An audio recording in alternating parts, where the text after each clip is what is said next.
A hi my AP and Telangana people. So ఇప్పుడైతే ఓట్లు వచ్చేసాయి. సో ఎవరైతే ఓట్లు వేస్తున్నారో ఒకటి జాగ్రత్తగా ఆలోచించండి. ఒక చిన్న షాప్ పెడితే ₹1,00,000 పెట్టి దానిలో లాభం మనం ఆశిస్తాం, అంతేనా? ఎస్. ఎందుకంటే 1,00,000 పెట్టినాం కాబట్టి.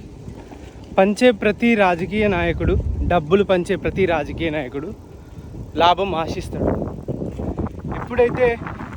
ఇప్పుడు మీరు ప్రజెంట్ గవర్నమెంట్స్ని తిడుతున్నారో, దూషిస్తున్నారో, వాళ్ళకు ఆ తిట్టే హక్కు కానీ దూషించే హక్కు కానీ లేదు.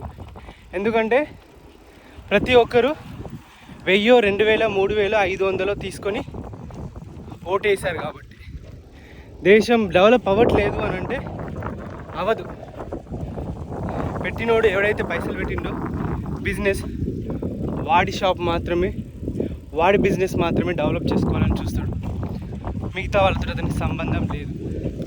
సో గుర్తుపెట్టుకోండి, డబ్బు తీసుకొని డబ్బు కోసం ఎగబడి జెండాలను మోస్తూ లాభం కోసం ఏ దేశంలో యువత రాజకీయ జెండాలను మోయడం నేను చూడలేదు, ఒక భారతదేశంలో తప్ప. యువతనే కాదు, ప్రతి ఒక్కరు. సో ఒకటే చెప్తున్నా, ఓట్ వేసేటప్పుడు జాగ్రత్తగా ఆలోచించి వేయండి. డబ్బు తీసుకున్నావా, డెవలప్మెంట్ గురించి అస్సలు అడగకు. నీకు ఆ హక్కు లేదు, ఎవరిని తిట్టే హక్కు లేదు. ఇప్పుడు ప్రజెంట్ రూలింగ్లో ఉన్న పార్టీని తిట్టే హక్కు లేదు, అపోజిషన్ పార్టీని తిట్టే హక్కు లేదు. గుర్తుపెట్టు. జై హింద్, వందే మాతరం.